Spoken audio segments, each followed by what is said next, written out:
Now the fourth lecture of our FA M20 lecture series for the monsoon semester. And we're delighted to have this talk delivered by Chitra Vishwanath, who really doesn't need an introduction.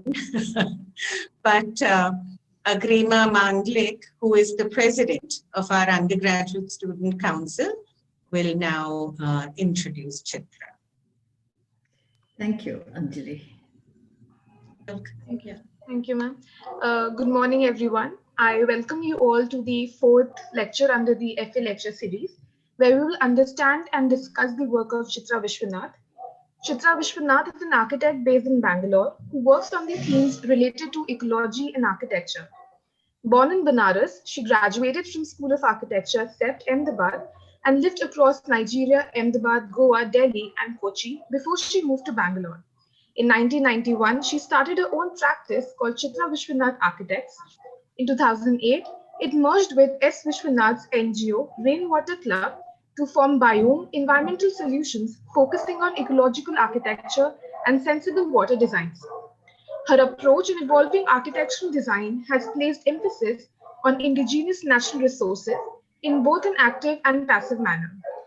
With earth as a basic material in construction, her work straddles typologies and scales ranging from schools and resorts to factories and hospitals. Her firm has won a number of awards and she has lectured extensively in India as well as abroad. She was the Charles Correa Chair at Goa School of Architecture in 2017 and was also a part of the jury of 2 awards at Madrid in 2019. We all thank you for joining us, ma'am. Over to you now. Thank you, Agrima. So I'll share the screen. Yeah, I must also edit this introduction a bit later. This whole thing about mini awards and mini talks is a bit too much. It's not so. But anyway, so I'll share the screen. So somewhere in the poster, what got missed out was this tagline of practice and learning. Because, one's been talking a lot and one's been talking about only one's own projects, but it's not always an office does just project, and especially since about 4 years, been teaching also. So how does one teach? How does one convey what's one passionate about? So I thought this was a nice platform because it's mostly students, whether I could convey this to and kind of have an interaction on it with if there are the faculty too, and get comments on the process I'm following. So I start with the practice. What are we passionate about and why we do what we do the way we do? So biome environmental solutions, I think it's first to define what is biome. All of you must have read it in geography if you remember. Biome is an ecology of place. So we have I think about 13 kinds of biomes in the world, 13 or 17, I don't remember the numbers, but tundra biome is one of it. So that's the ecology of a place. And since we were working on water and issues with ecological resolutions in the design, issues of material, we felt calling ourselves as biome is apt. And we did that in 2008. And it was all rooted in Bangalore. So a lot of credit to the city of Bangalore, which challenged us with its own crises, its own contingencies, and it became a learning ground. So what were these contingencies? Where, as an architect, what do you build with? Then how does the building live? So water became very important. And then you live, so you have to also look at sanitation. Not so much of work we had to do with respect to energy, which would be a lot more in other cities. because we're blessed with a wonderful climate, the temperate climate of Bangalore, especially imagine it in 1990, we didn't cut so many trees for various ring roads, which we want. But it was great. It's wonderful. Right now I'm wearing a sweater. So it's 19 degree in my basement. So this is the wonderful temperature of the city. So the passive design, the energy passive designs were not as important here. We had to look at light more. And you would have seen it in Shaumitra and Nisha's designs too, how they tackle light. And here it became important that we work at water, because that was and that is a huge crisis in Bangalore. And otherwise also in Bangalore, the work on solar started quite early. An NGO called Celco, it was working hugely with started with making solar lamps. So we've had these lanterns in the house, which you carry around when you don't have light, to photovoltaics. We are the first ones who had the solar photovoltaics inside the house, albeit it was a DC one. Now you get the AC one. Now there is a proliferation of solar photovoltaic suppliers or solar heater suppliers. So this is the city with the highest number of solar installations in India. And it needs it. It started I remember in 1996, if we still talked about put up a solar water heater, people wouldn't really spend the money. But the KB, the electrical utility, started cutting power at precisely 8:30 a.m. Now, how do you get ready to go to the office? Either you start heating water and stuff. So immediately people picked on the solar water heater, and now it's part of the bylaw. You don't get an electrical connection if you don't have solar water heater. For a long time, the city also provided provided a little subsidy in terms of the electric charges you pay, the domestic charges you paid. So in this way, the city has been our learning ground, is the place where we have developed these ideas. It's very important to credit the city. So when it came to resources to build with, commonly in 90s, one saw the stone. There was IM being built, designed by Doshi, who saw stone as the local material. But we were building homes, and especially homes for middle class in really small sites. So in Bangalore, one of the popular site sizes is 30-40. That's how they say 30-40. That means 30 feet width and 40 feet depth. And in that, to build with stone would mean that we have taken away 15 to 18 inches of wall. So that's a lot of real estate. So there was need to think of a different material. And soon it was not turning out to be cheaper too, because by the time we finished it, it was more expensive. The burnt bricks, yes, we were doing quite a bit of rat trap bond with burnt bricks, especially wire cut bricks, but they were not always local.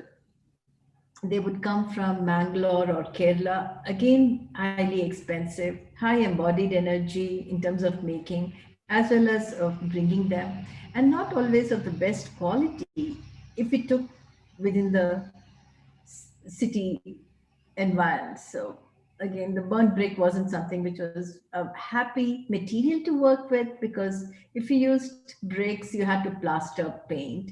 And we found at that time, paint was the worst material in terms of environment pollutant, as well as in terms of the embodied energy. So earth was, in fact, the obvious choice.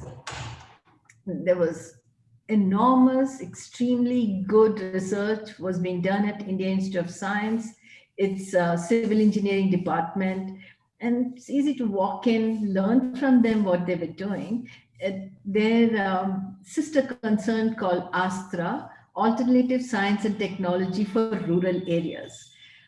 I kind of I guess and I presume the very fact that it was called Alternative Science and Technology for Rural Areas, the urban populace in Bangalore didn't pick it up at all. And also, the institute didn't really push it that this can happen in the city. Professor Yogananda made his own house, which is about now 30 years old. And that was almost the first house built with CSEBs in the city. And so they had their own small experiments. But for a technology to go forward, it requires that people use it, it doesn't remain within an environment of an institution. So then it's always remains an experiment. How do you scale it up? Scaling happens only when people adopt it. So we were talking to them, and then the opportunity came that we make our own home. And voila, we were thrilled. How do we do this? And so we decided we'll make a basement. That's where I'm sitting, and from the earth from the basement, and made the house. Then this helped in terms of talking to others. You're walking the talk. So this was also economically viable, building with earth. But then earth requires that you get to know about it. So it's not merely you see a soil and you say you will start building with earth. It's very different. The earth required for making earth blocks or building with earth is very different from the earth you see for making bricks, the fired bricks. The soil has to be of lesser clay content. And again, in Bangalore, there are concerns which help you to test the soil. So the soil is tested, check how much of sand is there, how much of silt is there. So here, this test certificate which I put is in fact says the soil is not really very good for building with earth because it has 95% clay and silt, whereas we need as less amount of clay and silt as possible. So you work with we work with Professor Yogananda, but you got to test the soil before you decide to build with earth. After that, this is the kind of soil we get in Bangalore. If I see soil of this color, I think is the highest pleasure it could give me. So I go about looking, and if you see such a color soil, you say, oh, lovely, we can do many things with it. But then this is not the color of the building at all because it gets mixed with quarry dust. This is the soil will have clay. Clay has to be brought down to 14%. So you have to mix it with something, and sand is not the best material to use to mix because of it, the way sand mining is happening. So we prefer quarry dust. Even now, quarry dust is getting scarce. But let's see, there'll be other materials. Anything else which is of various proportions of what grain sizes can be used. So hopefully in future we'll get building debris to use and a bit of cement depending upon the load which is coming on the building. And then it's made at the site. 93% of our population lives on daily wages, shown very clearly during this pandemic when people were walking. You knew that people, if they didn't get daily wages, they had nothing. And a huge number of them, about 60% of them, work on construction sites.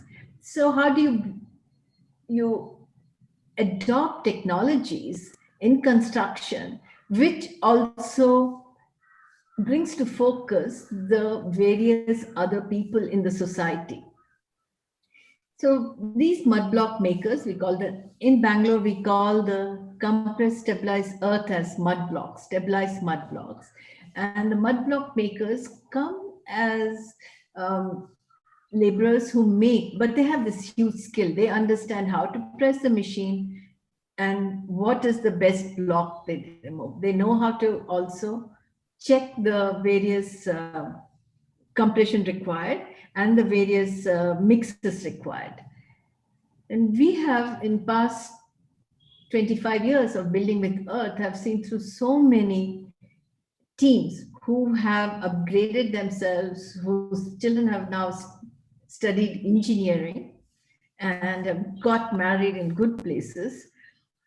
You get to know people very closely, because when we started first, we bought our own machine and we worked with teams to work at our sites. But then this requires, the only energy it requires is calorific. The food they eat is what's needed. So there is no pollution.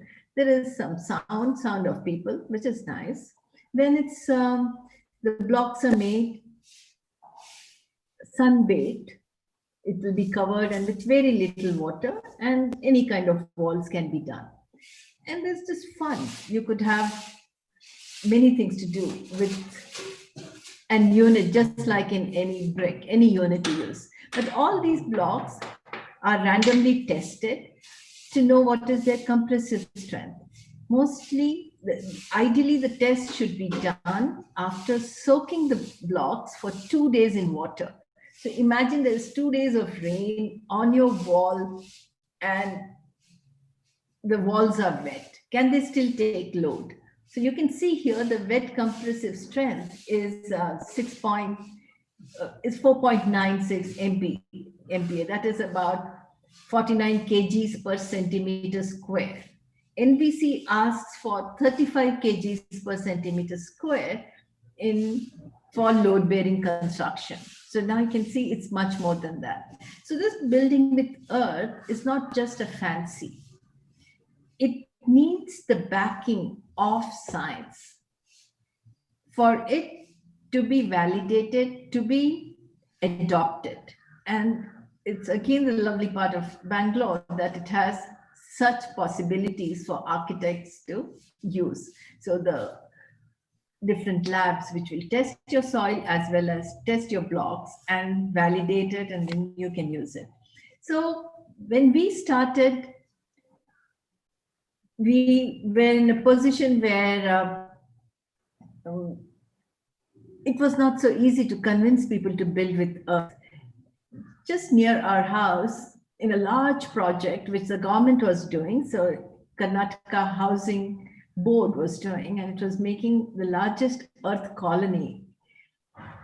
Due to a whole lot of corruption, bad details, design details, the buildings didn't stand. So it was not well compacted, it was not well stabilized, the walls started eroding away, and people were not ready to accept this technology. It set back the whole technology by almost 15 years. Then once we started doing, and we had people watching us, we were in the suburbs, and this is where again smaller homes were being built. Ours was in a small plot, it's 30 by 50, and people were looking at these units, and we didn't come with just an architect's thought, okay, I can do this, but we also had teams who would be able to execute the same stuff, and teams which were well skilled, as well as we could give them estimates. So as an architect, you're not only going to just design, you should be able to talk the client through to how much will it cost, how will you build, how will you source materials, etc. So we sometimes, we kind of believe that we were pioneers here, at least for adopting this technology, which was developed in Bangalore for urban homes as a possibility, as an architectural possibility, as an alternative to any other material, but an alternative which will be not only economical, also ecological. The left side picture is of our office, and it's very interesting. This is on what the picture you're seeing is of the first floor and the second floor. The ground floor we had altered in 2007, added part of the first floor.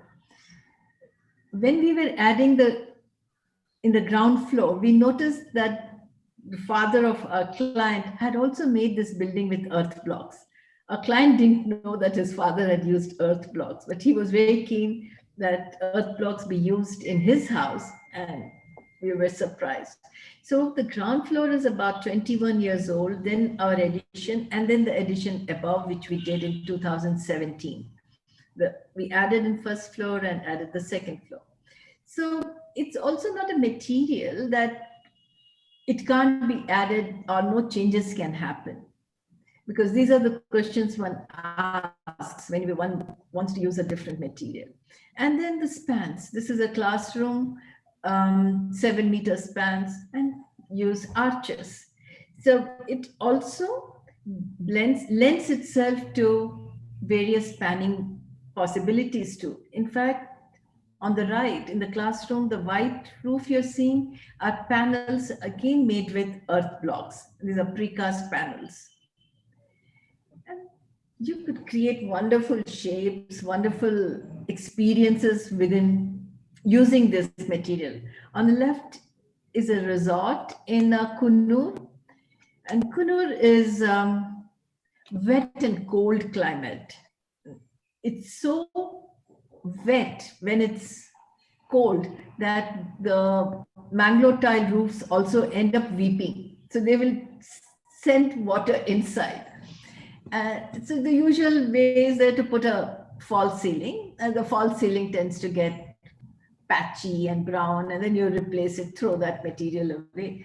And we decided we will use earth as false ceiling. So domes, and above it is a mangrove tile. And what it does is also reduces the humidity inside, because earth absorbs the humidity. So the internal spaces are also a lot more drier than the ones with mangrove tile and mere false ceiling. On the right is a school, the entrance space of a school with a dome and a skylight above it. So it's not only blocks. You could use them as in situ walls. So this is rammed earth in a smaller plot, 30 by 50, right in the middle of town. Usually such practices would really love it if there is an empty plot next door, because we have to store mounds of sand, mounds of soil or quarry dust, and then make it, and then put the blocks also in place. And here we didn't have, it was 2 sides road, 3, and the other 2 sides built. So we decided we'll do rammed earth. It takes longer, it's a tad more expensive, but there was no other choice if we needed to build with earth. So the walls of the formwork is made, and the mixed earth is put every day. So you bring the mixture, or you bring the soil and mix it at site and do that much of work at the site. So this took us longer than usual, took us 1.5 years to make. Otherwise, something like this we would have finished in a year. The palette for us is all brown. In fact, here even her floor is brown because she's a dancer and she wanted a wooden floor. But we revel in brown and grays. Or you could have fun. Here you mold the walls itself, again an in situ wall that you make balls of earth and place them and keep building with it. And you could have real sculptural qualities too. The other issue, which we are very passionate about, is water, and it stems from Bangalore slaking its thirst. But then is it possible to make an ecosystem of water? It rains 60 days in Bangalore, and I think it's raining more nowadays. And it's very well spaced out. So you could store and almost use the stored water for about 300 days if you do it wisely. So here is a sketch by one of my classmates, Anil Achar. And you can see his signature type when you see the people. It's collecting the rainwater at different levels. So use gravity, use pump, and then also treating the wastewater and bringing it back to eating. And the simplest one will be do a gutter connected to a tank. Well, that is how we started. When we were building our house, Vishwanath, my husband, noticed that so much of water is going away because we were just building when it was raining, and we had put the slab, and he connected a pipe and he noticed so. And said, we can't waste it. So we started collecting, and now further and further it becomes a design feature. So here the water comes down through chains, the pot is a filter, and then gets to the underground tank.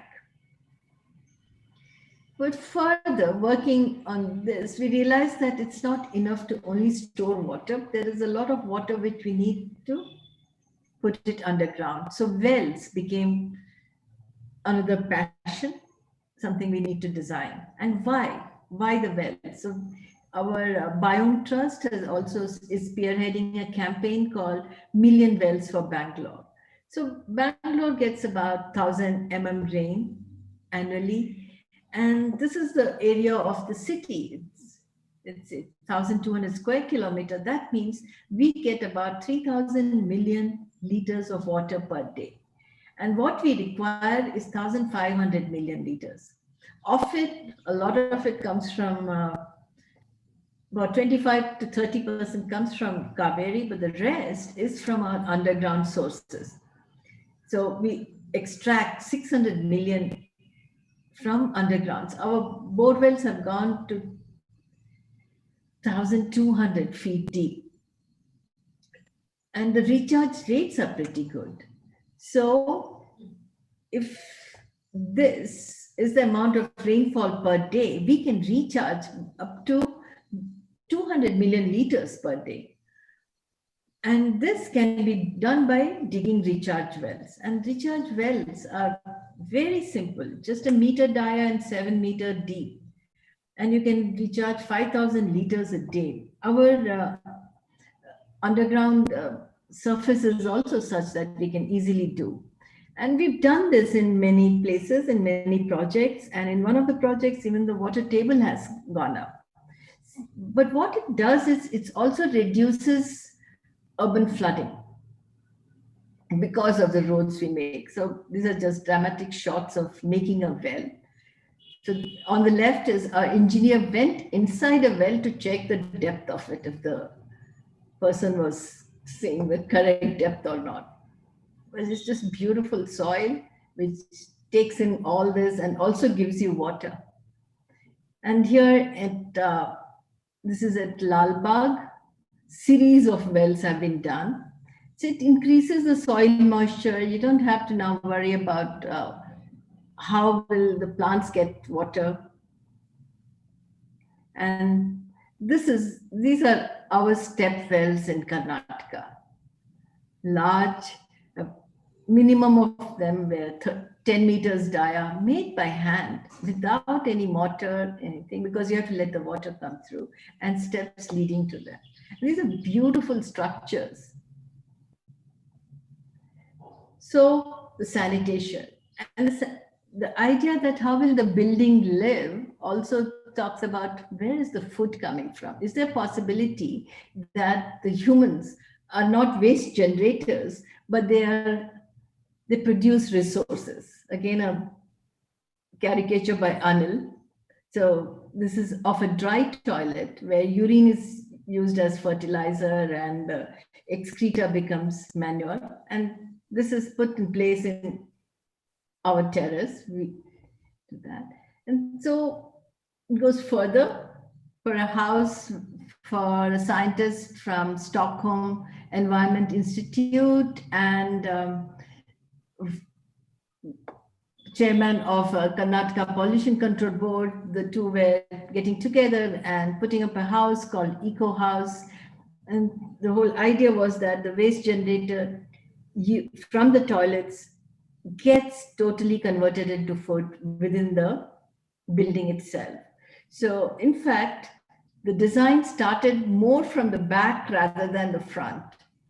The design worked on water, sanitation, And these issues, before it worked on rest of the rooms, the bedrooms, the office space, living, etc. So where will we put the various pipes? And these are pipes of water, the clean water which has to come to the kitchen, the rainwater, the treated water if it goes, and where it gets to use for flushing, and how does it go to the underground tank and to the recharge in the well. Then all the way the gray water comes, where all it gets treated. You had to look at all these pipes before you did the rest of the design. And then how is the black water collected and reused? And there were different kinds of toilets, were dry toilets, there were urine diverting toilets and this stuff. And obviously, as usual, our love of basements, we did the basement because we could get the earth to build with. The basement became a living space for summer and for office. The ground became a place where it could again be earth. And so you enter a large courtyard, which has full grills, because we have lots of plants which grow as vines, as creepers, and you could get vegetables out of it. And you could forget having grills on the doors and windows. Within the city, you don't have great views, so you create the views inside your own plot. And that's how the plants are growing. There is also one more floor above, which has the terrace, which generates both the clean water and the energy. So the idea is that now the cities don't remain gray. They become an ecosystem. And if you in turn will get you to do this green color on whole of Bangalore, pieces of Bangalore's Google map, create this. But the work further happens is now a housing where about 17 families have come together and bought land, 30 acres of land, and said, we want to stay there. And they came to us and said, okay, subdivide this land. We are going to grow food and we're going to stay there. We've come together to do this. We said, we'll first study the land, study the way the surface water moves, and then decide how do we apportion the land. And we noticed that there was a small drain, a natural stream. So after studying, working out the drain paths, after creating spaces where no housing should come, or also where will we put agriculture, where will we put planting, everything was decided before we said, this is the place where you will have homes. And so now this is quite like any other village where everybody stays together and they walk to their portions of land rather than they have an acre of land of their own. And this was through a lot of discussions saying that, look, if we create that you all stay together, you're going to use a lot less money in terms of infrastructure. We don't have to send pipes all over the land to get water to your plot, or make roads, or put electrical utilities. And it took some time of conversation and negotiation to come to the fact that make clusters and live and not live like landlords. It's interesting when they started asking that it should look like a village. So sometimes you kind of accept and you negotiate with them and okay, design with like villages. But this continues more. This is a project in Pune. Again, lots of hills, land cut up for agriculture. But you have rains for 3 months and then the rest of the time is dry. How do you design the land so that a lot of water is not just eroding the whole land, but it's also retained, soil moisture is increased, ponds happen, and vegetations happen, which will also help in greening the whole place. But also, people invest on land and they want economic benefit out of it. So how do you do agriculture? So different stages of ponds to be made and teaching them how the ponds have to be made and what does a recharge pond look like. It looks very nice when it's full of water, but then it dries up too. And these are again conversations. Talk to them that you just don't have a water view. It may just go away. And maybe after 10 years, you will have a pond which will, because the soil moisture is raised enough. But that it doesn't come from a very ideal situation, utopia, and say you just do this much as enough and don't do anything more. But the client comes and says they want to put 100 cows in this land, and the cows need their accommodation and their food. And as an architect, how do you bring this two into the stuff? And obviously, you don't want to cut up the land, saying that, okay, now for 100 cows, almost an acre is needed. And 5 acre land, if you cut up and flatten, another 1 acre gone. And you want to do both. You want to have cows and you also want to grow food. And that's growing food, growing rice, or growing any other vegetables, and dhania, because they make spices.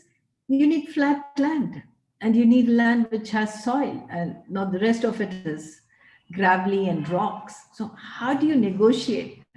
So one is designing a huge cow shed, but in levels. And you're trying to talk to people who come from veterinary college and who have acres of land have made this flat cow sheds.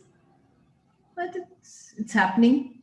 I'll show you a picture of it, and the whole land will have a lot of recharge wells, again soil moisture retained, ponds retained. But these are the levels of drawings one has to do. So I'm also showing these drawings because it interests us. See, we are not only working on spaces, but we're looking at the whole land and understanding the land. So this is how the cow shed is going to be. We are only cutting 2 contours. The lower space is also cows, upper space is also cow products. And we're hoping the cows can walk on the roofs, and fodder will be grown on the roofs, and people can also walk on it.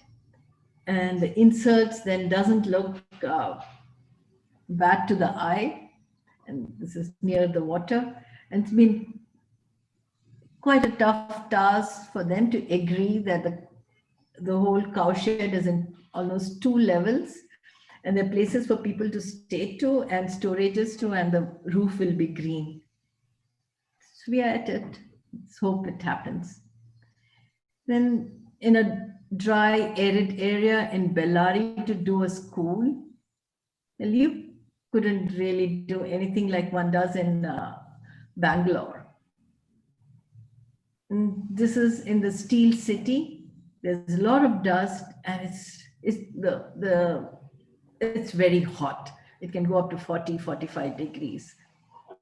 Now, how do you do the classrooms? The ground floor classrooms, we said hexagons because the minimal surface area is exposed to the outside.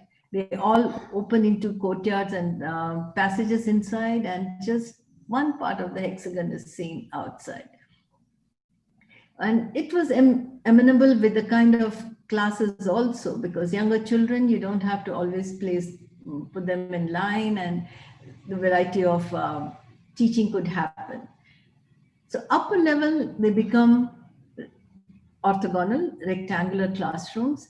The upper level shades the lower level. But then now if you notice the small little rectangles, these are wind catchers. They go up, so then you have the cooler air flowing from below, and you take the air out from the top. We had to limit the height of it, so for that design, we had to do a different detail because there is a airstrip next to this building. Otherwise, ideally, they should go above the terrace by at least 2.5 meters. here we have put glass on top to heat up the surface so that the air moves. Built with waste from the steel plant. This is a project under construction right now. So this bit the earlier bit has given you all a glimpse of our practice. How do we convey our ideas to the students? Is it only possible when they come to work in the office, or is it possible even when you're teaching? And my first teaching experience was at Archipre in SEPT in 2017, where I conducted a workshop. And so the passion has always remained that you look at the city in terms of making it more positive, and is there ecological processes by which they can become positive. And I'm here working with students from, I think they were from 7 or 8 countries. They had different impressions of Bangalore. Of Ahmedabad. And we were looking at how does the growth impact the livability of people in the city. So cities are extremely parasitical, but they're also places where conflicts can be resolved. They're places where you can be nameless and you can be free. But there are decisions which have made the city the way it is right now, or the way it was earlier. And one of the very interesting factor of Ahmedabad, because I was reading a lot more of Ahmedabad when preparing for this workshop, was it's extremely safe for women. Especially when I came from Benares to Ahmedabad, I was shell-shocked. You could go back to your room at 3 in the night. You could never think of it in Benares. Everybody would love to talk about Benares, but I would say it was not a city for women at all. And the experience of being in Ahmedabad, where you could get out, you could be alone, and oh God, was just unimaginable. For us, for many of us, it was like freedom when you reach Ahmedabad. And so the reason for it was a lot to do with the industry, the textile industry, which worked 24/7. So people work 24/7, and both the gender. So women were out and they were working, and that made it possible that it was safer. But things changed. The industry collapsed. Polyester. So now from cotton, you move to polyester, and it was quite innocuous. There was this waste in Surat, which could be turned into polyester. There was a business opportunity Reliance took, and we saw all the only Vimal saris, and people started using Vimal and polyester because it was easy to wash clean. But now everybody took that decision to just use this cloth, and less of cotton was required or used, and the industries collapsed. And there the conflict started. The conflict led to many things. One of it was also the 2002 program and the division of the city, which is happening. So that was one instance. And I almost say to if we didn't have polyester, would the city be different? That's a question. So we used to call it as tyranny of small decisions. This is a phrase written by an economist, Edward Kahn, who came up with this phrase sometime in late 60s. That means if a small decision is taken, but you don't realize that small decision can have large repercussions. So on the basis of this idea of tyranny of small decisions, I had formed this workshop. It went on well, but there was a lot of learning for me too, that I may have a certain idea, but how the students perceive the city, and they would come up with a very different idea. So they started looking at the city. They were very fond. They got very fond of the city. You take them to Manik Chowk and it seduces you. You take them to the old city and you feel, wow, this is such a lovely city. And then you don't notice the various intricacies. You walk into Hollywood at Gulbai Tekra and it's just beautiful. How do people live with animals, live with food happening and then the dirt around it? And so they made this lovely map and they called it Finding Order in the Chaos of all the different flows, societal flows and ecological flows. And then they came up with this idea for a plot of land we had selected to implement, which would have workers will collect organic waste and the cows could be fed, and with the cow dung you can grow bananas and people can grow food in this plot of land within the city, because city is providing the waste also. And then there could be nice toilets which could again go back to producing bananas. And so we discussed a lot on bananas, and they learned that you could use banana leaves, you eat banana fruit, you eat its flowers, you eat its stems, various ways of cooking, and banana takes care of waste. So they ended up calling this whole project as Think Banana. And this is what they had to say, that we were understandably seduced by the general sense of conviviality, which is seen in the old city and the slum, but found the gated response of the housing in western parts a stark contrast. So the omnipresent garbage and its stench befuddled them that no segregation happens in this modern and rich city.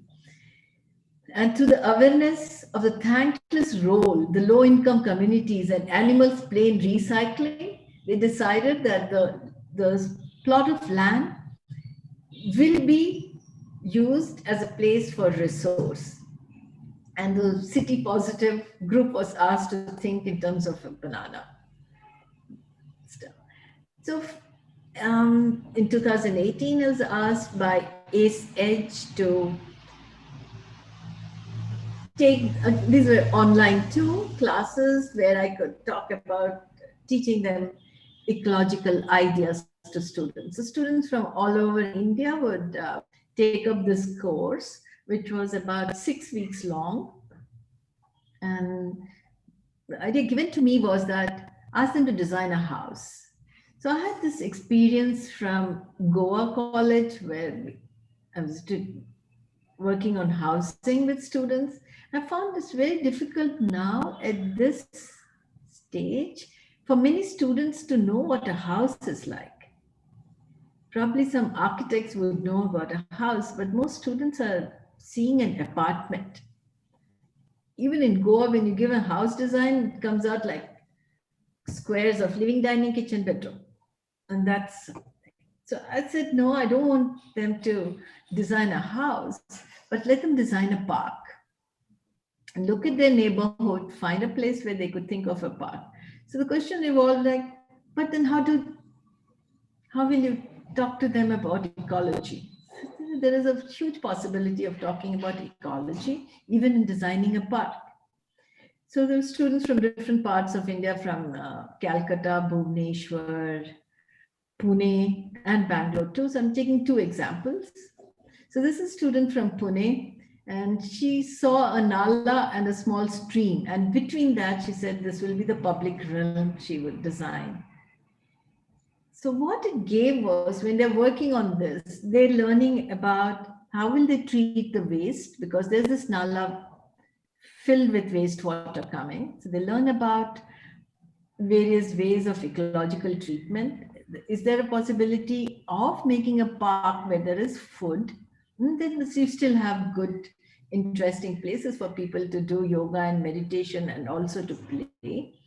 And various ways of architecture which adds to the beauty as well as to the ecology of the place, but you don't miss people. So there is area for the vendors, areas for seating, areas for play, and play has been one of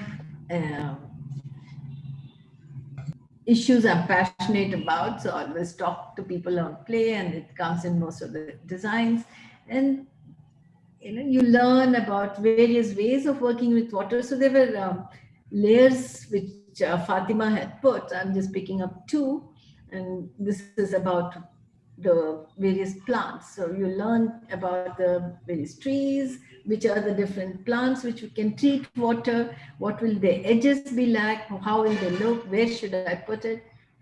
So every time one is working with students, one is trying to push this agenda of thinking of an ecosystem. Then came Sharda, and she said, I stay in Bangalore, I'm staying in a BDA layout where I don't have a park, I have empty plots. So we talked about how do we look at setbacks? What are the different trees? And can we see the setbacks, the empty plots as green space available, as a space to create a different ecosystem with the buildings existing? We started looking at even the stilts. How will, through stilts, both ecological and sociological flows could happen? And this was her iteration, her ideations. And she went up to the terraces where food would be grown, where gardens would happen. You'd have staircases that you can go up to. The terraces become public spaces. The terraces are connected, and you rent it out to farmers who will grow food on your terrace. By the way, we have yesterday planted rice on our terrace, and the farmer, he comes from South Bangalore, he loves to come and he says, this is the right time to plant, and he brought the seedlings and planted rice on our terrace. And see the space, which is otherwise boring yellow buildings, to be part of an ecosystem. This is the project we're doing with students now. I think some of the students are there in the workshop right now. So I call it retrofit an ecosystem. When I think it was Surya who asked me whether I would be interested in proposing a semester, but I could only think of what will I convey? And again, to me, the green and the blue and people, three, how do they all come together becomes something which is all the time running into one's mind. And this was during the COVID times, just after the first or second lockdown, and one used to walk around and see how the various ecosystems are performing, and is it possible to see that as a project.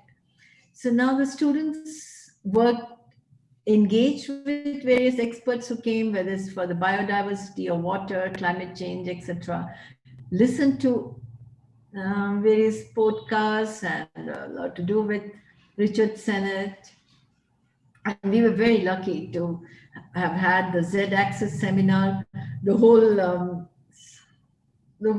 studio enrolled itself, and it was very easy. But we need not do more of talks in the class because this was happening anyways. So there were sessions on play here and different ways of designing. And we were looking at, the students were they looked at their home first, they drew their home, they put the pictures of it. Then they were given one day that sit inside the house and draw what you know about your neighborhood. Once they'd done that, they were to walk 1 kilometer radius around your neighborhood and both photograph and also document through sketches what's happening. And then after that, what would you put in as interventions? So Komal looked at Mumbai, and she could see the flooding as something which was so very evident. And how do you design for flooding? So her ideas were permeable flooring around, or creating small ponds by Sandra in Cochin. So these were simple intents which were put into the places where in their neighborhoods. this work kept happening in different parts of the city. Luckily, the students come from 7 cities in India, so they could also talk to each other. So what one realized was that even though whether an intervention is happening in Rajkot or Patiala, the idea could be replicated in Bangalore or Cochin too, because these are universal values. Urban flooding is happening everywhere. So if it is recharge or detention ponds or harvesting, all these can be followed from Patiala to Cochin, though scales may vary. So then they were asked, so these were different inserts in different cities. Then they were asked to make a collage picking up from each other. So I think it's Sandra who picks up from all her friends and puts it in her neighborhood and makes a collage. So her neighborhood obviously has to have waterways, which are there already, but then she picks up a bridge which is designed in Patiala as a bridge over the railway line, and she puts it over the railway line, which is in her place, and Bhakti's design, which is for play in Ahmedabad, comes into her design. Different. So now the students are making a community. They are taking from each other and learning about each other's cities too. So they become a community, and they're building a community home for themselves in these 7 cities. And this is now part of their ideation. This is Sandra's project in Cochin, which is in a flooded area. And she's looking at this structure, this community housing, as a boat and a bridge. And this is Samyaks in East Delhi. How do you bring light ventilation within, and how do you build with the possibility of being cool even in summer? So the students had to also talk to each other and sell the idea as to when you should come to my city. This idea of Hamsika in Bangalore. So she's going underground and building with earth. And this is again Sandra, but that's a different stance. Sandra, again in Cochin, building with water and learning from the vernacular, but adopting it to present usage, present lifestyles. This is Bhakti, who wants to work with play and animals, and she's working on her own plot. So these plots are where they're living. And this is Nishita's project in Rajkot. She was very passionate about spaces which are empty, but make structures which are temporal. They can be perfectly used, but they can be removed if needed and moved somewhere. So learning from Jaga, from Sujimoto, and creating a structure which is very fluid, and the floors and walls move. To again coming back to Delhi, learning from Ugrasen's Bauli and going underground, and cooler spaces, catching water, spaces which keep, so you move around. And it's very interesting to see that number of people accommodated are almost the same as the ones they're staying there. But then making happens. You learn about Gustavino's vault. So Aditya is very passionate about this kind of building with vault. We have unending conversations about the joints and how are we going to resolve. But in this whole series, it's not merely ideation, but it's also important to see how do you make and what are the various ideas of making which come through. So this is in Ahmedabad for, this is a project by Cairo, looking at just Ahmedabad itself and celebrating terraces, celebrating steps, learning from Nimish's project, Nimish and Parul's project, Torrent Library, and these wind catchers, as because you're going to live in the basement and you want the air to move, how to work on that. Then Pulak from Patiala brings the idea of bridge in her own plot of land, and then works with this Rohtak domes because there's a lot of brick available. And so the material, also what she's studying in other classes, other mandatory subjects, how does it come in here? This is in Mumbai, working in hot, humid climates, creating almost a windmill structure, looking at making a unit, because this is in the city now. This city doesn't have place. So is there prefabricated members which can come? Can you make these units itself prefabricated? They come and add at any time whenever you want. And so you have a column of water and sanitation and structure, but you add these units. This is the last project. This is of apologies if I missed anybody's project this semester, but this is of Kavishri. She's a student at NITE, Mangalore, and I was part of the mentorship in that school. And she had taken up this plot of land which used to get flooded. So reimagining housing there, learning from Assam, learning from Manjuli district, and putting it here with different materials. So now you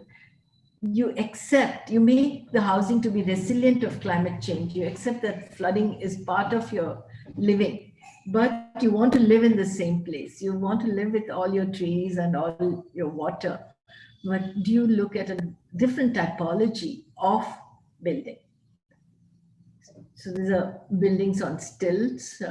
She had interned at Hunarshala. She knew about eco-san, bringing those aspects into it and creating this new stuff. So this is the end of it, except I end with, this is what we were busy with during the COVID times. We are taking out a book of a practice, which is not full of drawings, which is not a monograph. They're very small little books, which you can carry in your own handbag, so you can read it more seriously. This doesn't stay on your shelf. And it's full of essays from different people. And we are having an archive of our own, creating an archive of biome, because we keep getting students asking for drawings, and it's not always possible to interact with students and give them the idea if they just pick up a drawing. So this would have even working drawings, because I think it will be nice that the students learn the making, what happens in an office while they are in the college too, and site photographs, interviews, etc. So I end. I'm quite tired of speaking, I suppose. Yeah. Open to questions if you have any. And yeah, maybe some more of us are visible. Yeah. Thank you, Chitra. That was a wonderful walk through the kind of things that you are involved with. And I think now if the students have questions, students or whoever's in the lecture. Anybody? I think there's something in the chat. Yeah. Okay. Varisha is asking, do you think that choosing an ecological approach, read it, gives you lesser flexibility in terms of formal expression? Or do you think, I think everybody can read the question. It's a very interesting question, and something you get passionate about and you work with the material. You get so used to working with the material probably, and the issues you want to tackle, that you want to challenge yourself whether something more can be done with the same, what do you call it, a smorgasbord you have, the kind of palette you have, and you work with that. So I don't think it gives us lesser flexibility. It is enormously flexible. We've been working all over India. We've even worked in Nigeria. We worked with a friend of ours in Portugal. But yes, it's been always earth, it's been always water. So we call it like, yes, there is a lot of it is global, but it can be hyper local. So when we did in design in Bhopal, we made the bricks. We looked at various kinds of soil. There's this black cotton, and there's this soil, and there's a what you call fly ash. How do you mix it and make this brick? So we did it and went to different people and found out who will be ready to make those bricks for us. But there were other issues which we could see, and when you go to the city and catch on. So we have to make a huge storage for almost 3 floors high for paper. And due to all the constraint of the site, it was coming at the southwest corner, which would be the hottest. We were very worried, how do you keep the place cooler? We went to the kabadi walas and saw available louvers through waste from Indian Railways. 7 years early, when we went, we saw aluminium louvers, but we decided we are going to shade the wall with these louvers. By the time the building finished and we went there, there were no aluminium louvers. And you won't believe, in 7 years, such a change has happened in terms of how people are using resources. You will never get now, with the waste segregation facilities, any metal. Metal is a resource. People just take it away. So no more aluminum, but now we had FRP louvers. They were also breaking and they were throwing it away. So we picked that up and created the shade around this surface. So no, it doesn't. It challenges you more. Probably the convention material, if one uses, you might have a sense of easiness, that no, there's no challenge. This is, people know how to build with this material or this technique, so there is not much challenge. But there are people who challenge themselves and make these beautiful works, but we use mostly earth. And the relation between form and function, I don't think it really changes. No, this is no material. Let's say when we're talking about adobes, the blocks, it's like bricks. But right now we end up using bricks and plastering it up and don't want to see the structure of the brick itself. But otherwise, this is like bricks, and just the way you would use a brick, where you will turn every tension element into compression by using arches or any other thing. That's how a brick would be used to its fullest potential. And no, I don't think there is any issue at all. Anybody else? So like all 11 of my kids are there. Yeah. I think so. No. Yeah. In fact, I think, Varisha, your question and the way Chitra answered, probably it gives you more, not less flexible. Perhaps it's not predetermined, yeah? So there's something about it that grows, and there's a lot of experiment that is done. Yeah. So there is a lot of learning from past. Yeah, sure. Any other questions?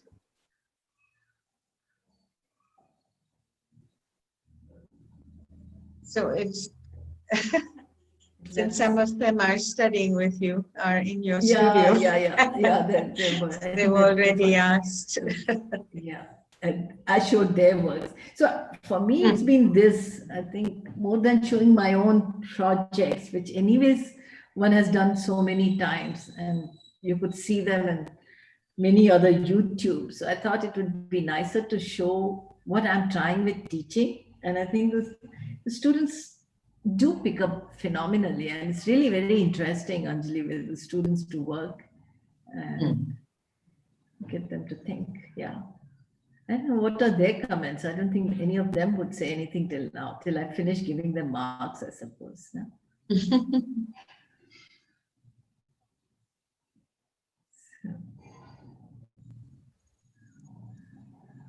So to me, a lot of the things, of course, rang really true also because of being in Bangalore. The business of how, in fact, I can't be sure, but I do think that Vishwanath and Biome probably responsible for making rainwater harvesting a part of the sanctioning process. Yeah. He was he made Mm. the bylaw for it. Right, the regulations. Yeah, and even now he works with BWSSB and the Karnataka Ministry on Water. In fact, so this whole idea of taking the treated sewage water, the tertiary treated sewage water to Kolar, and right now from Bangalore, so Bangalore treats its wastewater and it's sending it to a small town about 100 kilometers away and fills its lakes. So what has happened with that is there are about 400 lakes, about 240 are that filled is with... from the sewage treatment plants that the BWSSB manages, right? Yeah. Okay. So it's going, so I'm just telling the students, so it's going about 100 kilometers away and on the way filling up a lot of lakes. So these lakes have now back to becoming biodiversity hubs. And the water is percolating and reviving the wells. It's very interesting that we've been to the Bhairasagra Lake about, I think a month back. I shared the pictures with my students. People know this is treated wastewater, but people are swimming. Yeah. And but it's tertiary treatment, no? Yes, so it's it's tertiary treated, and when it flows and it's flowing through wetlands and it's getting cleaned up. But you see two things, Anjali, there is that the need of people to have access to public spaces of this kind where they can be physically active is shrinking in our cities. You can't keep walking in that 8 circles. So young people go out and they need this water. So, and it's been now slowly coming into the design also that you fence a space where you don't go to the deeper areas, and it's a weekend place to come to. And villages are getting together to work out their canals, to grow food. So this time, even with the COVID, there are much more of the land which has come into the agriculture fold because you're now getting water. Yeah. So the private projects, yes, not the government, but like, for example, from the mid-90s onward, some of the housing projects, because we worked primarily on larger housing projects and so on, where we are required to have, we've always had to have sewage treatment plants and also rainwater harvesting, which then gets treated and used for the domestic water. And the sewage treatment plants, particularly in the office buildings that we have done, have been very successful, because flushing water, primarily for irrigation, mainly external irrigation, because there can be occasions when it's not working at full this thing, and then you get smell and stuff like that. But it's almost, I would say, about 75% recycled in office buildings, because then they use it only for flushing, whereas in housing, we're not able, just because it might malfunction, we don't take it to wash basins and bathing areas, because just in case. The whole treatment doesn't happen. Yeah. No, they tried. I think TZ was trying to do full treatment and take it to wash basins, bathing, and so on. Yeah. They're reusing. They're drinking also. So they have put in a very high quality RO system, and because they have no water, and buying water was getting expensive, and you don't know the quality of the water you buy. How would you know? Just because coming from somewhere else, it doesn't. Tankers don't. So they are treating it. So this is one place, but now it's getting mandatory that you have to treat your wastewater within your plot. Right.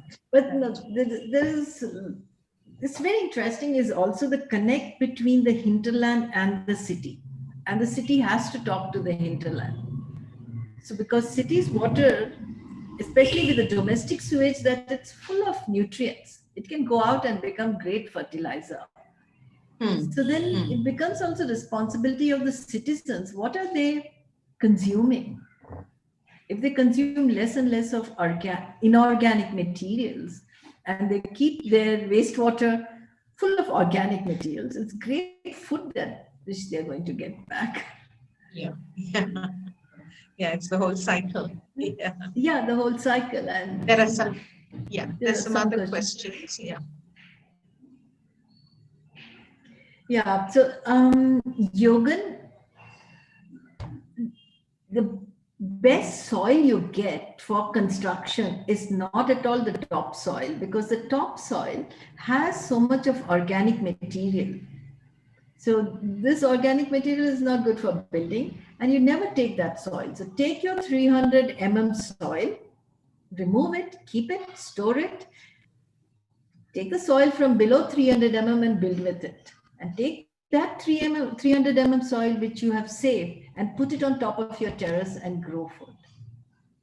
That's the intelligent way of looking at soil for construction, and not just negating it. There's a lot of soil underground, you're not using it. Live underground, because it's a lot cooler and wonderful place. You can make gardens in your underground. We have made gardens in the underground, and we live there and take all the soil and build with it above. I don't, no. Biome is not looking for ecological solution for mitigating pollution in Delhi. The Jal Board and others have come and seen the way works are happening in Bangalore about water. The air pollution of Delhi is a much, much larger issue. And that's where Delhi has to talk to the farmers in Haryana and Punjab. You can't keep using your cars and say your city's air should be good, and you can't keep consuming basmati and say that, but you don't burn the stubble. So I think the Delhi, one ways by which Delhi can talk to Haryana would be that, okay, I'll pay for those tractors which would remove the stubble without you incurring an extra cost. And there is a big, what do you call this thing on from the government to use the stubble for generating power instead of coal.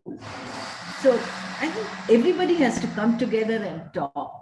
So that's what it is. Hello. Yes. Good evening, ma'am.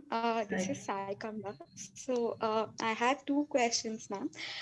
One was in case of housing in urban scenario, like in Bangalore itself, of existing houses, like when you want to build first floor or second floor, how feasible is it to use earth blocks? I hope that was your question. Yeah. So now, Kamla, earth blocks are being manufactured now. And again, Bangalore, it's using debris, building debris, mixing it with a little earth and making blocks. So you can buy them. And if you buy them, they're just like a concrete block or a brick, and you can build with it. And once you do that, just get all the pipes organized to harvest the rainwater and treat your wastewater. So it's perfectly possible to make with earth even on first or second floor. Okay. No, like my doubt was that on an already existing normal load-bearing structure, will it be able to take the load? Yeah, you see, that's what it is. It's again a load-bearing structure. So it depends upon what's your foundation. That's why I showed you the picture of our office. The foundation was done 20 years back, and we added in 2017 too. So it can be done. So you do a little foundation study, you talk to a civil engineer, a structural engineer, and check what's the foundation like, and you can always add. Okay, okay. My another question was that like I'm presently doing masters in conservation, and previously like I was interested in ecologically sensitive architecture, but like I started studying about conservation to understand what could have been historically done, and how we can apply it to the present times. So what is your view on restoration versus new construction? Are restoration projects ecologically and economically viable enough, or does it end up being more I mean, like it ends up taking more maintenance, and like instead you can like construct a new structure itself? What is your view on it? Yeah, I'm not getting the word Professor Basavra used in his lecture day before. It was a Sanskrit word where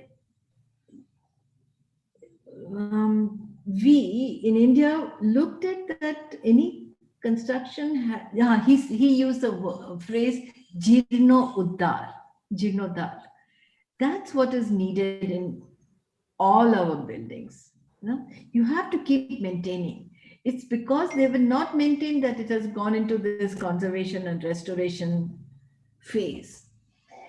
So if the building is already structurally stable, then it makes no sense to bring it down and make something new.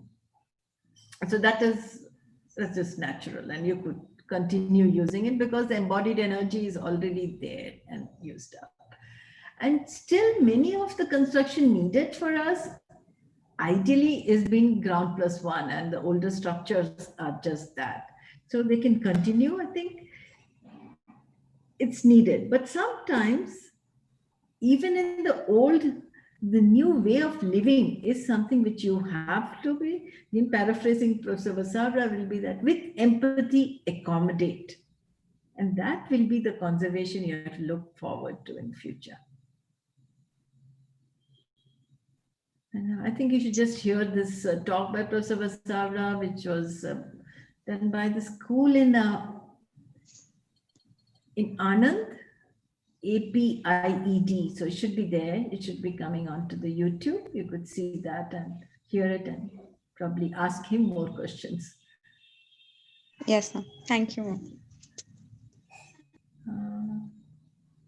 Who's this? Yamini is asking public toilets for a waterless toilet. Yamini, that's going to be very difficult. Especially again in India, where we have a law against manual scavenging. We have a law, but we keep doing, and I think 300 to 400 people die because of manual scavenging all over India. So it's going to be tough to think of public toilets as waterless toilets. Ideal is that you handle your own waste. The idea of NIMBY doesn't happen. So it is going to be tough to do that. I understand. I mean, I think this was done. I don't know if the image is seen, the one that I shared on the chat. Okay. This was done, I think, in Africa in a school where they were trying to use heating to dry up all the waste. And is the image available, or should I share? I think it's easier for you to share. I have to do a lot of work to open it. Okay. But yes, so Shared it here. Yeah. Something of this sort. No, this is not heating up. What's happening is the black surfaces which you see is where the fecal matter goes. Exactly. And it's made a black box, and it has everything is black, so that there's heat inside for it to dry out. Dry. And the pipes are taking the smell away. Smell away, yes. Yeah. So it's not heating anything up. It's just collecting and drying up the fecal matter. But you see, there is no cast angle in Africa. Okay. So now if somebody is going to remove that, it's fully dry, they will remove it. Mm-hmm. But here, it will become a huge caste battle. Mm. Will you remove your neighbor's fecal matter, even if it's dried? Mm-hmm. And that That's has true. been the issue. There have been attempts in making these kind of toilets. There's one in Bangalore also. But it's a big task. An ideal thing is not public toilet. Ideal thing is that the toilet is in your own house. And even in slums, people, once given the land right, the first thing they put is a toilet. And we've seen that in Bangalore slum, the smallest of place, you put a toilet and you want your water connection. Two, convenience are very important, especially for women. That's true. I mean, yeah, Yes, as you said, ideal would be to do it in your own Yes, place. no, that is what we have to look forward to. A school is fine. We've done it in a school in Bangalore too. But then the whole discussion was with students, with teachers, with everybody, and there is no caste angle to it. And the farmers come and collect it and use it because they found it very useful. Was it a government school? Will it work in No, a government? It's tough for it to work in a government school. Again, the same angle comes in. Yeah. And I just had one, maybe it's a silly question, I don't know. You showed us chains. You showed us an image where metal chains are used to collect water, for it to flow. Yeah. I was wondering, I mean, is it rust proof? What happens to it, after a long time? Because people are going to move around it. It doesn't matter. It doesn't matter, is it? It gets filtered and goes in, so it doesn't matter. Yeah, I think that's it. Thank you. Okay. Thank you so much. Thank you.